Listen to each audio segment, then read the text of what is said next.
তো natural vegetation মানে স্বাভাবিক উদ্ভিদ আমরা জানি। ভারতকেও বেশ কয়েকটা ভাগে স্বাভাবিক উদ্ভিদে ভাগ করা হয়। ঠিক আছে?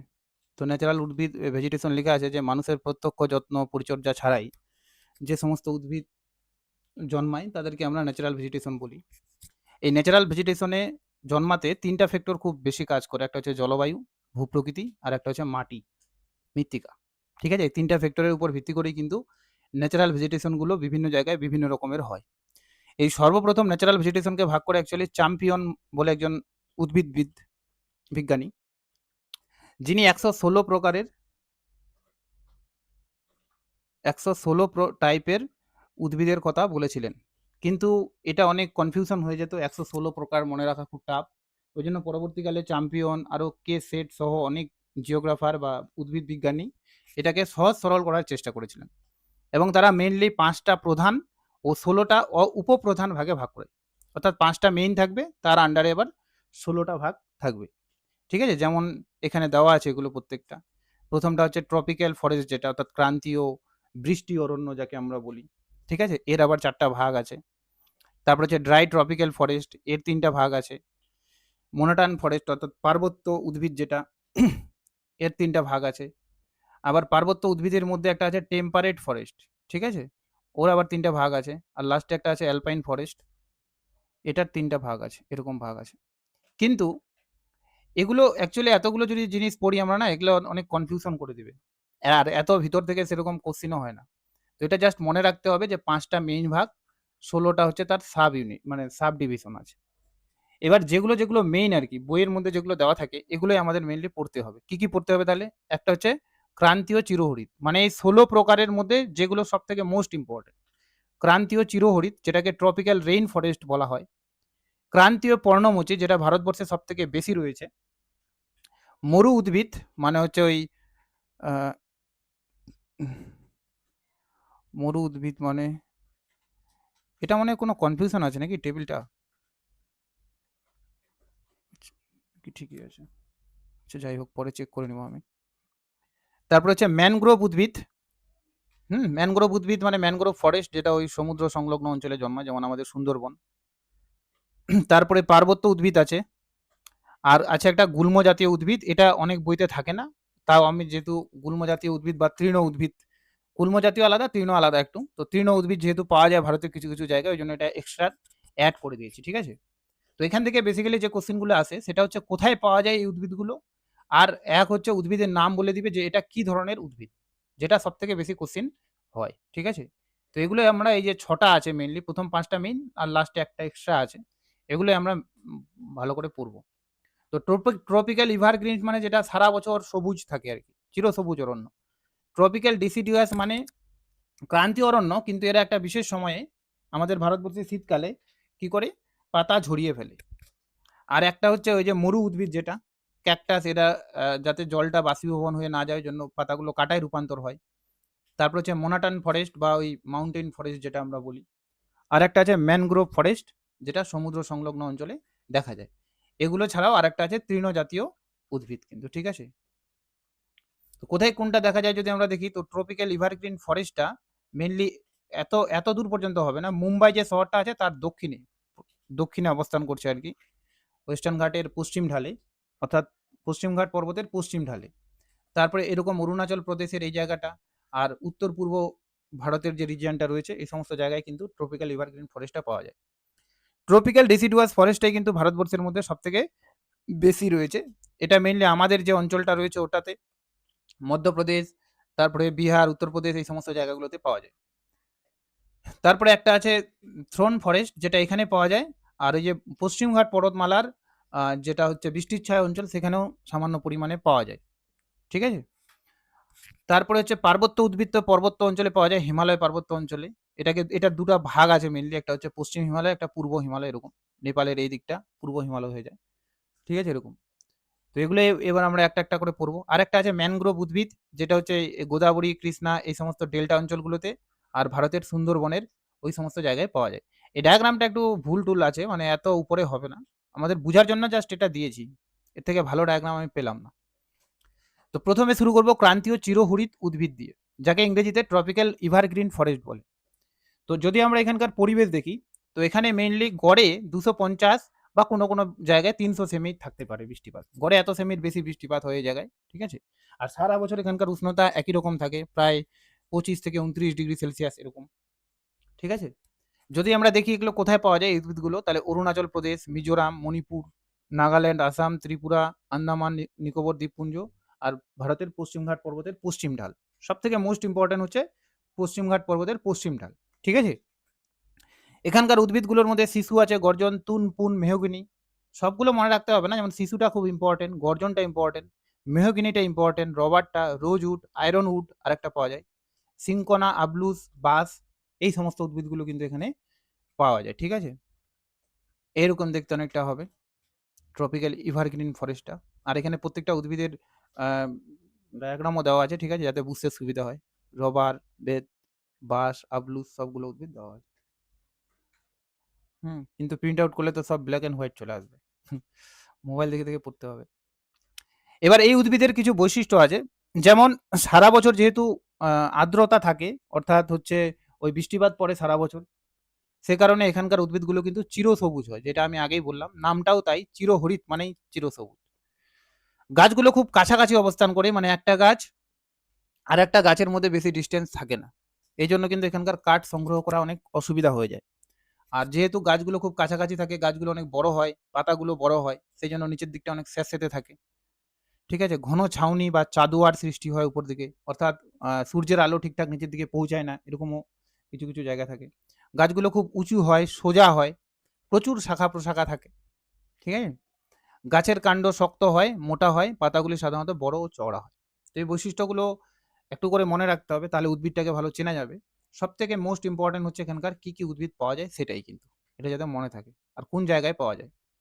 তো গেল ট্রপিক্যাল ট্রপিক্যাল এভারগ্রিন ফরেস্টটা, অর্থাৎ এই দিকের অঞ্চলটাতে আর পশ্চিমঘাট পর্বতের পশ্চিম ঢালে এই সমস্ত জায়গায় পাওয়া যায়। মুম্বাইয়ের নিচে বিশেষত, মুম্বাইয়ের উপরে সেরকম পাওয়া যায় না। নেক্সট আছে ক্রান্তীয় পর্ণমোচী উদ্ভিদ, ট্রপিক্যাল ডিসিডিয়াস। ক্রান্তীয় অঞ্চলে দেখা যাবে এক তো, অর্থাৎ ওই মানে কর্কট ক্রান্তি রেখার আশেপাশে ওই জায়গাটায়। প্লাস এটার আবার দুটো ভাগ আছে, একটা হচ্ছে শুষ্ক পর্ণমোচী, একটা হচ্ছে আর্দ্র পর্ণমোচী। তো দুটার মধ্যে মেইন পার্থক্য কি? শুষ্ক পর্ণমোচী আর আর্দ্র পর্ণমোচীর মধ্যে মেইন পার্থক্য হচ্ছে বৃষ্টিপাতের ক্ষেত্রে, ঠিক আছে? শুষ্ক পর্ণমোচী যে জায়গাটা, ওই জায়গায় বৃষ্টিপাত একটু কম হবে তুলনামূলক, আর আর্দ্র পর্ণমোচী যে জায়গাটা, সেই জায়গাটায় বৃষ্টিপাত পরিমাণটা তুলনামূলকভাবে বেশি হবে, ঠিক আছে? তো এখানে লেখা আছে যে ভারতের সর্বাধিক বিস্তৃত অরণ্য এটা, অর্থাৎ যতগুলো বনভূমি আছে এই বনভূমিটাই কিন্তু সব থেকে বেশি ভারতের মধ্যে। মোট অরণ্যের 56% কিন্তু এটাই আছে, অর্থাৎ 100 ভাগ যদি টোটাল অরণ্য হয়, তার 56%ই হচ্ছে ক্রান্তীয় পর্ণমোচী উদ্ভিদ। এর এর মধ্যে আর্দ্র পর্ণমোচী হচ্ছে 27%, আর শুষ্ক পর্ণমোচী প্রায় 29% রয়েছে ভারতবর্ষের মধ্যে, ঠিক আছে? তো শুষ্ক পর্ণমোচী যদি দেখি, শুষ্ক পর্ণমোচী বলতে 50 থেকে 100, কোনো জায়গায় 70 থেকে 100 পাওয়া যেতে পারে। মেইন কথা হচ্ছে 100 সেমির নিচে এর গড় রেইনফলটা। আর আর্দ্রতা মোটামুটি কি বলে যে মানে উষ্ণতা বেশি একটু হবে, 25 থেকে 30 ডিগ্রি, যেখানে উষ্ণতাটা মোটামুটি একই রকম থাকে, এখানে যেমন 15 থেকে 30 ডিগ্রি, তুলনামূলকভাবে কম উষ্ণ এটা।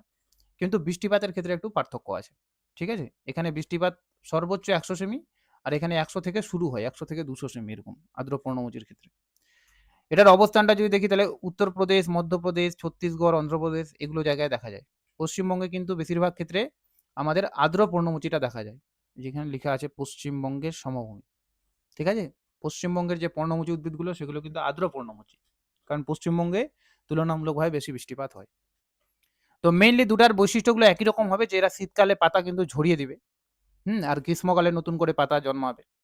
তারপরে বনভূমির যে ঘনত্বটা, সেই ঘনত্বটা কিন্তু এই ক্ষেত্রে, অর্থাৎ এই শুষ্ক পর্ণমোচীর ক্ষেত্রে তুলনামূলকভাবে কম হবে, কিন্তু আর্দ্র পর্ণমোচীর ক্ষেত্রে তুলনামূলকভাবে বেশি হবে, যেহেতু ওখানে একটু বেশি বৃষ্টিপাত হয়। এখানে গাছের উচ্চতাটা যতটা হবে, আর আর্দ্র পর্ণমোচীতে তুলনামূলকভাবে একটু বেশি হবে, ঠিক আছে? তো এই কয়েকটা বৈশিষ্ট্য মনে রাখলেই কিন্তু এই জায়গায় হয়ে যায়। এই যে উদ্ভিদগুলো, এগুলো সব হচ্ছে শুষ্ক পর্ণমোচীর উদ্ভিদ, শুষ্ক পর্ণমোচী, ঠিক আছে? আমাদের পশ্চিমবঙ্গের মধ্যেও কিছু কিছু ক্ষেত্রে এই উদ্ভিদগুলো দেখা যায়, কিন্তু যদি ওভারঅল ধরি যে কোনটা বেশি পাওয়া যায়, তাহলে কিন্তু আর্দ্র পর্ণমোচীটাই বেশি পাওয়া যায়, যেমন আম, সেগুন, অর্জুন, চন্দন, তুত এই সমস্ত উদ্ভিদগুলো, ঠিক আছে? তো এটা তো দেওয়া আছে। ডায়াগ্রামটা একটু এদিক ওদিক হতে পারে। মানে এগুলা Google থেকে ডাউনলোড করলাম তো ভালো তাড়াতাড়ি করে ভালো পেলাম না আরকি। যাই হোক। তো এবার যদি এই দুটার মধ্যে আমরা পার্থক্য দেখি, পার্থক্যটা বুঝা খুব দরকার। যে moist deciduous যেটা অর্থাৎ আর্দ্র পর্ণমোচী তার বৃষ্টিপাত ১০০ থেকে ২০০ সেমি যেটা আমি বললাম। আর এখানে বৃষ্টিপাতটা ৭০ থেকে ১০০ সেমি বা কোনো ক্ষেত্রে ৫০ থেকে ১০০ সেমি। মেইন কথা হচ্ছে ১০০ সেমির কম বৃষ্টিপাত হবে। ঠিক আছে? আর এখানে কি উদ্ভিদ পাওয়া যায় এটা তো আমি বললামই। সেম এরকম এখানেও এই উদ্ভিদগুলো দেওয়া যায়। এই পার্সেন্টেজটা ওটা যে আমি ওখানে যে দেখলাম এটা, যেটা এখানে লেখা আছে এটা কিন্তু বইয়ের মধ্যে থেকে নিয়েছি। ঠিক আছে? ২৭% আর ২৯%। আর এটা একটা ডায়াগ্রাম ডাউনলোড করলাম জাস্ট দেওয়া আছে। তো ওটাই আমাদের বিশ্বাস করতে হবে। এগুলো তো Google থেকে ডাউনলোড করা এরকম ইমেজ না বিশ্বাস করাই ভালো। ঠিক আছে? তো গেল এবার। এরপরে আছে মরু উদ্ভিদ। তো মরু উদ্ভিদ মেইনলি কোথায় পাওয়া যায়? মরু উদ্ভিদ পাওয়া যায় আ মরু অঞ্চলে আরকি। এই যে মরু অঞ্চলের আশেপাশে। ঠিক আছে? এই মরুভূমির মধ্যে পাওয়া যায়। এই যে অঞ্চলগুলো আছে, তো এটা আমি ওই যে তৃণ উদ্ভিদ বলে একটা আলাদা শ্রেণীবিভাগ করেছি না? তো তৃণ উদ্ভিদগুলো মেইনলি পশ্চিম ঘাটের এই জায়গাটা আর এই জায়গাটাতে হবে। ঠিক আছে? তো যদি আমরা এটা দেখি মরু উদ্ভিদ, তো মরু উদ্ভিদে বৃষ্টিপাতের পরিমাণ খুব কম থাকে, ২৫ সেমির কম। ইভেন আমরা কালকে পড়েছিলাম যে ১২ সেমি গড়ে রেইনফল এখানে হয়। তার মানে অনেক কম। গড় উষ্ণতা এখানে ৩০ থেকে ৩৫ ডিগ্রি সেলসিয়াস থাকে। ঠিক আছে? রাজস্থানের মরু অঞ্চল সহ গুজরাট, হরিয়ানা, পাঞ্জাব এই সমস্ত জায়গার কিছু অংশে ওগুলো দেখা যায়। তো এখানকার উদ্ভিদগুলো খুব ইম্পোর্টেন্ট যেমন ফণিমনসা, ক্যাকটাস, বাবলা, খেজুর এই সমস্ত উদ্ভিদগুলো কিন্তু এখানে পাওয়া যায়। ঠিক আছে? এই যে এই সমস্ত ক্যাকটাস। এটা কি ফণিমনসার ছবি আদৌ? আমি ফণিমনসা গাছ চিনি না। ঠিক আছে? এটা হচ্ছে বাবলা, খেজুর। এই সমস্ত উদ্ভিদগুলো এখানকার কিন্তু রয়েছে। নামগুলো শুনলেই বোঝা যায় সবাই এটা মোটামুটি জানেই। উদ্ভিদগুলি ছড়িয়ে ছিটিয়ে অবস্থান করে মানে একই জায়গায় যেমন আমরা দেখলাম ট্রপিক্যাল ইয়ের ক্ষেত্রে কি বলে যে ক্রান্তীয় চিরহরিৎ বর্ণভূমির ক্ষেত্রে এরকম কিন্তু এটা না। অনেক দূরে উদ্ভিদ পাওয়া যাবে। ঠিক আছে? এবং পাতাগুলো কাঁটায় রূপান্তরিত হবে। কাণ্ডগুলো মোম জাতীয় হবে। এর মেইন কারণগুলো হচ্ছে যাতে ওই জলটা অতিরিক্ত জলটা বাষ্পীভবনের মাধ্যমে বাইরে বেরিয়ে না যায় সে কারণে। শিকড়গুলো অনেক দূর পর্যন্ত যাবে। শিকড়গুলো ভাবে যে আমি যদি আরেকটু নিচে যাই মনে হয় জল পেয়ে যাবো। আরেকটু নিচে গেলে জল পেয়ে যাবো। এরকম করতে এখানকার শিকড়গুলো কিন্তু অনেক গভীর পর্যন্ত চলে যায়। পাতাগুলো সূচালো হবে আরকি, তীক্ষ্ণ হবে এরকম। গাছগুলো সাধারণত ছোট আকৃতির হয়। বেশি বড় কিন্তু গাছগুলো হয় না। এখানেও দেখা যাচ্ছে এরকম, এইরকম টাইপের হয়। ঠিক আছে? অনেক সময় উদ্ভিদের কাণ্ড ও পাতায় একটা শ্বাস থাকে। এটা হচ্ছে অ্যাকচুয়ালি ওই যে অতিরিক্ত জলটা ধরে রাখার জন্য। উদ্ভিদের অতিরিক্ত জলটা যেটা বেরিয়ে না যাওয়ার জন্য যেমন পাতাগুলো কাঁটায় রূপান্তর হয়, ঠিক ওরকমই আ জলটা যাতে ধরে থাকে সেইজন্য একটা এরকম করে টিস্যু বা কলা থাকে। ঠিক আছে? এই গাছগুলোর। সব গাছে থাকে না, তবে কিছু ক্ষেত্রে থাকে। গেল এটা। এবার নেক্সট যেটা আছে সেটা হচ্ছে ম্যানগ্রোভ উদ্ভিদ। তো ম্যানগ্রোভ উদ্ভিদ কোন জায়গায় পাওয়া যাবে? যে জায়গায় সমুদ্র সংলগ্ন উপকূল অঞ্চলগুলোতে। ম্যানগ্রোভ উদ্ভিদ ভারতের সবথেকে বেশি লক্ষ্য করা যায় কোথায়? পশ্চিমবঙ্গের সুন্দরবনে। ঠিক আছে? এই যে সুন্দরী গাছ বেশি পাওয়া যায় জন্যই নামটা কিন্তু সুন্দরবন হয়েছে। এছাড়াও গরান, গেওয়া, কেয়া, গোলপাতা, হোগলা, কেওড়া এই সমস্ত উদ্ভিদগুলো কিন্তু এখানকার প্রধান উদ্ভিদ। ঠিক আছে? এই যে এরকম হয়, পাতাগুলো এরকম টাইপের হয়। ঠিক আছে? তারপরে এখানকার কয়েকটা গুরুত্বপূর্ণ বৈশিষ্ট্য আছে। যেমন এখানে কিন্তু আ কি বলে যে শ্বাসমূল দেখা যায়। ঠিক আছে? অর্থাৎ যে গাছগুলো জলে এরকম করে ডুবে থাকে, বিশেষ করে যখন জোয়ার হয়, তখন সেই জোয়ারের জলে ডুবে যাতে না মারা যায়, সেইজন্য মূলগুলো এরকম করে জলের উপরে উঠে আসে। আর সেটাকে বলা হয় শ্বাসমূল। তারপর ঠেস মূল দেখা যায়।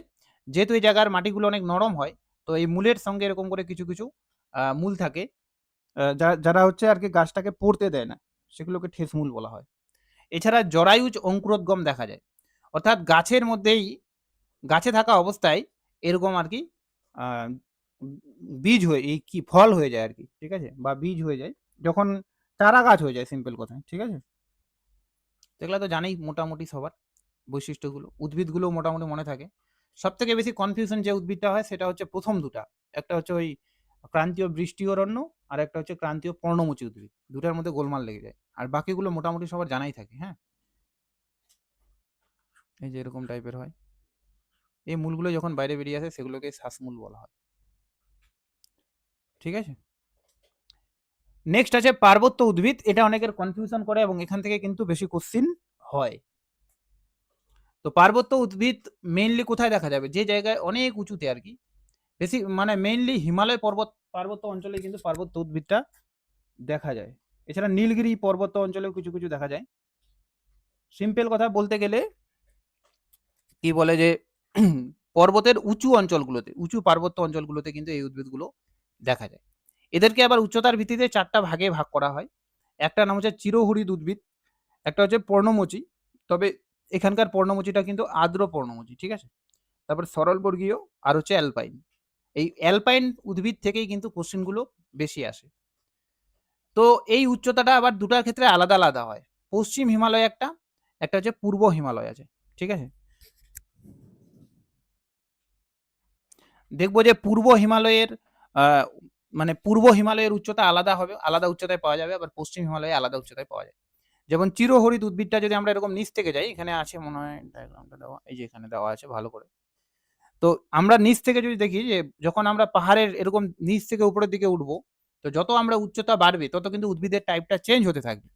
এই কারণে কিন্তু এই উদ্ভিদগুলোকে মেইনলি ৪ ভাগে ভাগ করা হয়েছে। যখন মোটামুটি পূর্ব হিমালয়ের ক্ষেত্রে ১০০ থেকে ১০০০ মিটার উচ্চতায় থাকবো, কিংবা পশ্চিম হিমালয়ে ১০০ থেকে ৫০০ মিটার উচ্চতায় আমরা থাকবো, তখন আমরা একটা চিরহরিৎ টাইপের উদ্ভিদ দেখতে পাবো, ঠিক আছে? চিরহরিৎ উদ্ভিদগুলো। এর উদাহরণ হচ্ছে শাল, সেগুন, গর্জন, এই সমস্ত উদ্ভিদগুলো এখানে দেখা যায়, পাওয়া যেতে পারে। তার থেকে আরেকটু উপরে যখন কেউ যাবে, তখন দেখবে যে ওখানে কিছু কিছু আর্দ্র পর্ণমোচী উদ্ভিদ দেখা যাবে। পূর্ব হিমালয়ের ক্ষেত্রে এটা ১০০০ থেকে ২৫০০ মিটার পর্যন্ত হতে পারে। আবার পশ্চিম হিমালয়ের ক্ষেত্রে ৫০০ থেকে ২০০০ মিটারের মধ্যে কিন্তু দেখা যাবে। ৫০০ মিটার কম পশ্চিম হিমালয়ের ক্ষেত্রে। ঠিক আছে? তার উপরে যদি আমরা আরেকটু উপরের দিকে উঠি, তখন কিন্তু দেখতে পাবো সরলবর্গীয় টাইপের উদ্ভিদ, যেটাকে ইংরেজিতে কনিফেরাস উদ্ভিদ বলা হয়। পূর্ব হিমালয়ে এটা ২৫০০ থেকে ৪০০০ মিটার, আর পশ্চিম হিমালয়ে ২০০০ থেকে ৩৫০০ মিটার। যেমন পাইন, দেবদারু, ফার, সিডার, স্প্রুস, এই সমস্ত উদ্ভিদগুলো। ঠিক আছে? এগুলো এরকম করে ছুচালো হয়।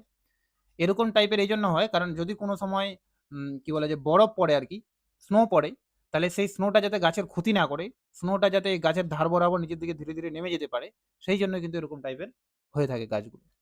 এবার তার উপরে যখন যাব, অর্থাৎ ৪০০০ মিটারের উচ্চতায় বা ৩৫০০ মিটার উচ্চতায়, তখন একটা বিশেষ ধরনের উদ্ভিদ দেখা যায়, যেটাকে আমরা আলপিও বা অ্যালপাইন উদ্ভিদ বলে থাকি। ঠিক আছে? তো এটা এরকম করে পরীক্ষা কোশ্চেন হচ্ছে যে হিমালয় পার্বত্য অঞ্চলের ৪০০০ মিটারের বেশি উচ্চতায় যে উদ্ভিদ পাওয়া যায় তাদেরকে কি বলে? তো তাদেরকে অ্যালপাইন উদ্ভিদ বলে। যেমন জুনিপার, রডোডেনড্রন, তারপর হচ্ছে ম্যাগনোলিয়া। এই রডোডেনড্রন আর ম্যাগনোলিয়াটা এর পারফেক্ট উদাহরণ। ঠিক আছে? কিছু কিছু ক্ষেত্রে আমরা দেখব যে এর উপরেও আরেকটা উদ্ভিদ আছে যাকে আমরা তুন্দ্রা উদ্ভিদ বলে থাকি। যেমন এখানে মনে হয় আছে। এই যে তুন্দ্রা টাইপের উদ্ভিদ। তো তুন্দ্রা টাইপের উদ্ভিদ বলতে লস, লাইকেন, এই সমস্ত আ উদ্ভিদগুলো আরকি। যেগুলো ছোট, ছোট হয় না? লতানো টাইপের আরকি। লতানো নত নয়, তৃণ টাইপের। তো লস লাইকেন এই যে এখানে দেওয়া আছে, সরি লস কেন বলছি? মস, লাইকেন, এই সমস্ত উদ্ভিদগুলো।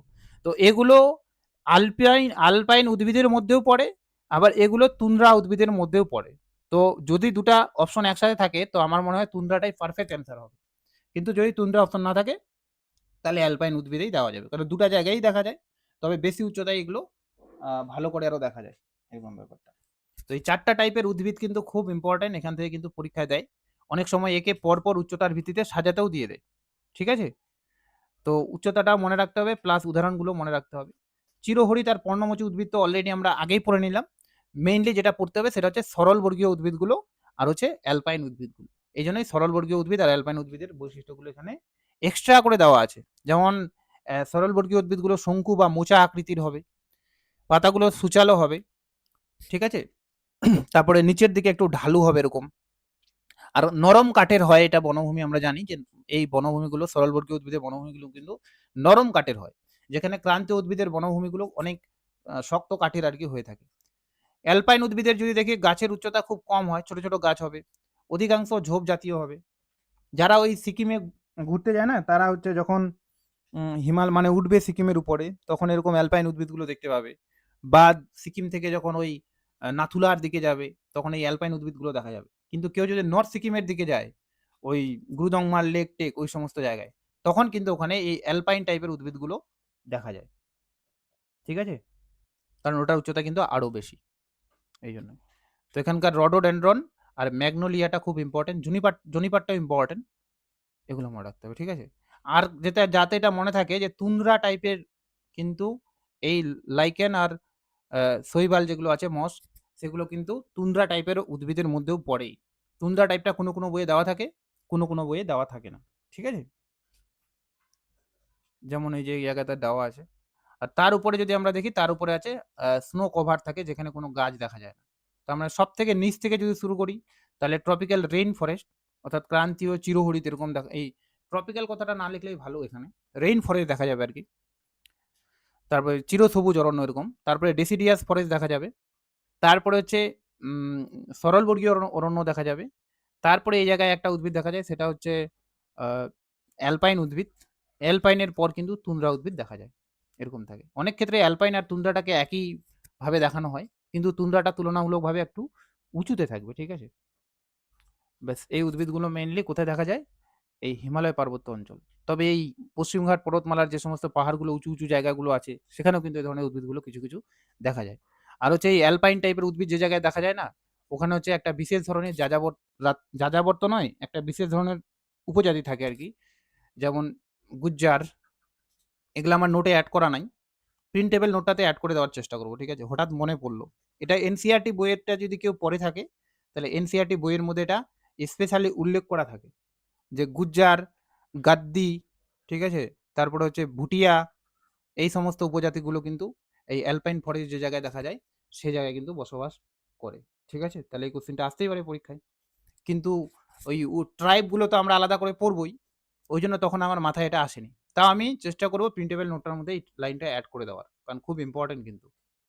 নেক্সট, এবার ওই 5টা প্রজাতি ছাড়াও, মানে 5 ধরনের টাইপ ছাড়াও আরেকটা বিশেষ ধরনের উদ্ভিদ দেখা যায়, যেটাকে আমরা তৃণজাতীয় উদ্ভিদ বলে থাকি, ঠিক আছে? তৃণ মানে এখানে খালি ঘাস দেখা যাবে, স্টেপ টাইপের উদ্ভিদ আর কি এরকম। এটা মেইনলি যদি আমরা দেখি ম্যাপের মধ্যে, ম্যাপটা কি আছে? হ্যাঁ, ম্যাপের মধ্যে যদি দেখি, তাহলে এই পশ্চিম উপকূলের এই পশ্চিমঘাট পর্বতের এই সমস্ত জায়গায়, পশ্চিমঘাট কেন বলছি, আরাবল্লী পর্বতের আশেপাশে, মানে এক কথায় থর মরুভূমির পূর্ব দিকে, আর এই যে পশ্চিমঘাট পর্বতের যে বৃষ্টির ছায়া অঞ্চলটা আছে, সেই জায়গায় কিন্তু এই উদ্ভিদগুলো দেখা যেতে পারে, ঠিক আছে? মরুপ্রায় অঞ্চল যেটা, ওটা বৃষ্টিপাত মোটামুটি 50 থেকে 100 সেমি এরকম। এই আরাবল্লী পর্বতের পূর্বাঞ্চল, অর্থাৎ পূর্ব দিকে, গুজরাট পশ্চিমঘাটের বৃষ্টির ছায়া অঞ্চল, এই জায়গাগুলোতে দেখা যায়। তো এখানে ঘাস, বেশ কিছু কয়েকটা ঘাস দেখা যাবে, যেগুলোর উচ্চতা খুব কম কিন্তু হয়, আর ঝোপ জাতীয় হবে, ঘাস জাতীয় হবে, এরকম হবে। এখানে ভালো ডায়াগ্রামগুলো দেখা আছে এই ধরনের ঘাসগুলো, ঠিক আছে? হুম, এদের উচ্চতা কিন্তু খুব বেশি হয় না, সামান্য উচ্চতা আর কি। তো এই ছিল কতগুলো উদ্ভিদের টাইপ। তাহলে মেইনলি 5টা টাইপ, যার আবার 16টা ভাগ আছে, সেগুলো জাস্ট মনে রাখার জন্য। কিন্তু এই যে 6 প্রকারের উদ্ভিদ বললাম, এখান থেকে কিন্তু কোশ্চেনগুলো আসে যে এটা কি ধরনের উদ্ভিদ, এটা কি কোথায় পাওয়া যায়, এরকম আর কি, ঠিক আছে? এবার আরেকটা আছে কোশ্চেন যেখান থেকে, সেটা হচ্ছে ইন্ডিয়ান ফরেস্ট রিপোর্ট, ঠিক আছে? ইন্ডিয়ান ফরেস্ট রিপোর্ট, যেটা পাবলিশ করে এফএসআই, অর্থাৎ ফরেস্ট সার্ভে অফ ইন্ডিয়া, যে সংস্থাটা 1987 সালে তৈরি হয়েছিল, যার সদর দপ্তর কিন্তু দেরাদুনে আছে। দেরাদুন এর সদর দপ্তর, ঠিক আছে? এই যে এটাই সম্ভবত লোগো। তো এটা মেইনলি 2 ইয়ার পর এর ডেটাগুলো পাবলিশড হয়, কিন্তু লাস্ট পাবলিশ হয়েছিল 2023 সালে, তারপর আর পাবলিশড হয়নি। 2025 সালে হওয়ার কথা, কিন্তু হয়নি। 2026 সালেও এখনো পর্যন্ত হয়নি, আমি দেখলাম গুগলে সার্চ করে, ঠিক আছে? তো এটা মনে রাখতে হবে, 2 বছর পর হয় দেরাদুনের সদর দপ্তর। এবার 2023 সালের যে রিপোর্টটা ছিল, তাহলে ওটাই আমাদের রিসেন্ট রিপোর্ট। তাহলে সেটার ভিত্তিতে যদি আমরা গোটা ভারতবর্ষের ফরেস্ট অ্যান্ড ট্রি, ফরেস্ট আলাদা, ট্রি আলাদা, ট্রি মানে আলাদা আমাদের রিজিয়নে যেগুলো থাকে একা একা কয়েকটা গাছ জাস্ট, আর ফরেস্ট মানে অনেকগুলো গাছ যখন একত্রে থাকবে অনেকটা এরিয়া জুড়ে, তখন। তো ফরেস্ট ট্রি কভার মিলে গোটা ভারতবর্ষে মেইনলি 25.17% কিন্তু ভারতবর্ষের মধ্যে কভার করে আছে বনভূমিটা। ভারতবর্ষে যতটা ল্যান্ডমাস আছে, তার সেই 100% ল্যান্ডমাসের মধ্যে এত পার্সেন্ট এরিয়ায় কিন্তু ফরেস্ট প্লাস ট্রি কভার রয়েছে। কিন্তু যদি আমরা শুধু ফরেস্ট ধরি, তাহলে কিন্তু 21.76%, ঠিক আছে? তো ভারতবর্ষ টার্গেট নিয়েছিল 33% করার, যেটা কিন্তু এখনো হয়নি। 33% মানে যদি কোনো দেশের বা কোনো অঞ্চলের জনগণ সঠিকভাবে বসবাস করতে চায়, তাহলে ওই অঞ্চলে 33% বনভূমি কিন্তু দরকার, কিন্তু ভারতবর্ষে অনেক কম রয়েছে সেই তুলনায়। তারপর টোটাল ম্যানগ্রোভ ফরেস্টের ভিত্তিতে যদি আমরা দেখি তাহলে ওয়েস্ট বেঙ্গলে সব থেকে বেশি রয়েছে। এই কোশ্চেনটা অনেক সময় জিজ্ঞেস করে যে ম্যানগ্রোভ ফরেস্ট কোথায় রয়েছে। তো 2023 সালের রিপোর্ট অনুযায়ী ওয়েস্ট বেঙ্গলে বেশি রয়েছে। কারণ সুন্দরবন এমন একটা এলাকা যেটা শুধু ভারতের নয়, গোটা পৃথিবীর সবথেকে বড় বৃহৎ ম্যানগ্রোভ ফরেস্টের একটা অঞ্চল। ফরেস্ট এরিয়ার ভিত্তিতে যদি দেখি, টোটাল এরিয়ার ভিত্তিতে, তাহলে মধ্যপ্রদেশে সবথেকে বেশি বনভূমি রয়েছে। নেক্সট রয়েছে অরুণাচল প্রদেশ 2 নম্বরে, 3 নম্বরে আছে ছত্তিশগড়, এরিয়ার ভিত্তিতে কিন্তু।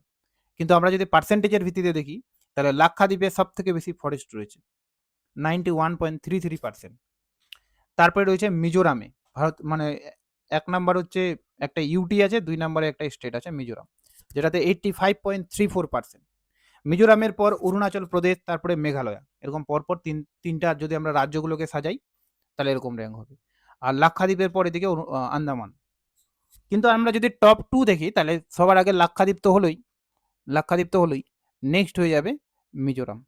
পার্সেন্টেজের ভিত্তিতে মিজোরাম, আর এরিয়ার ভিত্তিতে কিন্তু মধ্যপ্রদেশ। তো এখানে যদি এই পার্সেন্টেজের ভিত্তিতে মেনলি একটাই কোশ্চেন জিজ্ঞেস করে যে পার্সেন্টেজ অনুসারে সবথেকে বেশি বনভূমি কোথায় রয়েছে, সেটা মিজোরাম রাজ্য বললে, আর কেন্দ্রশাসিত অঞ্চল বলে লাক্ষাদ্বীপ। আর দুটো একসঙ্গে থাকলে তো লাক্ষাদ্বীপ হবেই। ঠিক আছে, তো এটাই ছিল ইন্ডিয়ান ফরেস্ট রিপোর্ট, আর কিছু নাই আজকে, ছোট একটা ক্লাস। কারো কোনো সমস্যা আছে?